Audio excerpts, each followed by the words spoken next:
პროკურორთა 113 მილიონი ლარი თავდაცვის სამინისტროდან თავდაცვის უწყება ირაკლი ალასანიას ფინანსური პრობლემებით ხდება. უფლებამოსილების მიღებიდან მესამე დღეს მინისტრი უშუალოდ ადმინისტრაციისგან იგებს, რომ სამინისტროს 635 მილიონიან ბიუჯეტში 113 მილიონი ლარის დეფიციტია. სხვა დეფინიციები ფინანსური პრობლემების თემაზე ამ ეტაპზე არ კეთდება.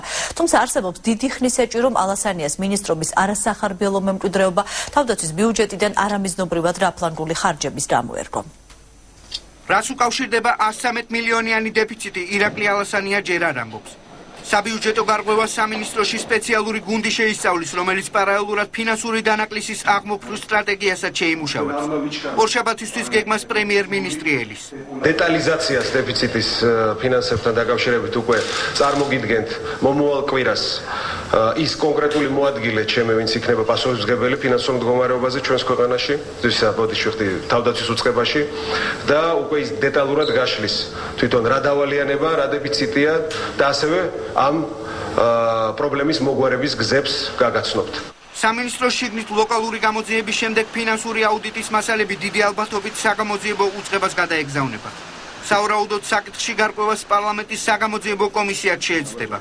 საკანონმდებლო ორგანოს საფინანსო საბიუჯეტო კომიტეტის თავმჯდომარეს არამიზნობრივი ხარჯების წარმომავლობაზე წინასწარი ვარაუდი უკვე აქვს.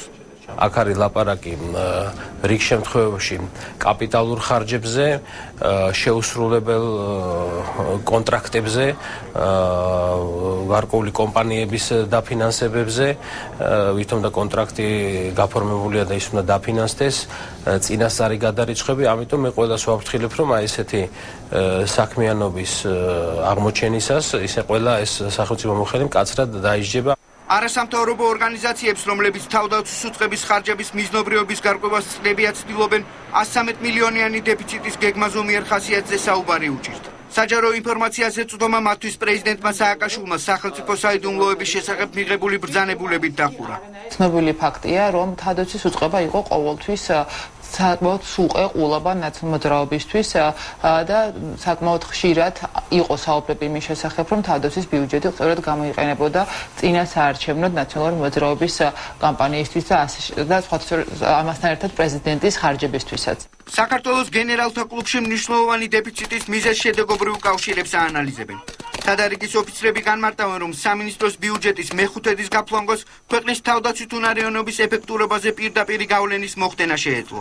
ეს ის თანხა, რომელიც ფაქტობრივად შეადგენს ნახევარს აი საქართველოს შერეღებული ძალების გაშლის შემთხვევაში გლობალური ყველაზე დიდი ამოცანის გასაგებად რო ვთქვათ, ყველაზე პირველ მნიშვნელოვანი ამოცანის შესრულებისას რაღაც 9 დღიანი საბრძოლო მოქმედებისთვის.